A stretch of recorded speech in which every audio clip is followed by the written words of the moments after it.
श्रीराम श्रीराम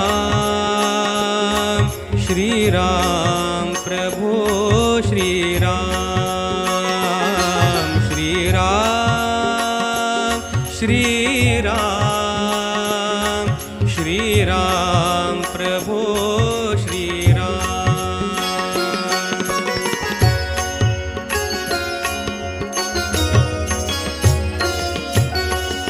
प्रभु रामाने दर्शन द्यावे प्रभु नमस्कार, आज रामनवमी।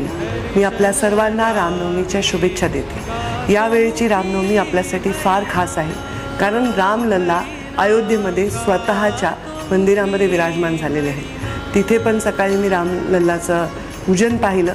12 वाजता श्रीरामाचा जन्म होतो। रामाचा जन्म आपण आपापल्या पद्धतीने साजरा करतच असाल, पण रामाचा जन्म साजरा करत असताना रामाचं जीवनसुद्धा तेवढंच आवश्यक आहे। आपण समजून घेणं आणि त्यातला कुठला तरी गुण, त्यातला कुठला तरी एक प्रयास आपल्या जीवनामध्ये करणं, मी तो केला आहे। मला असं वाटतं की माझ्या वडिलांचं प्रत्येक वचन हे माझ्यासाठी ईश्वराचा आदेश आहे।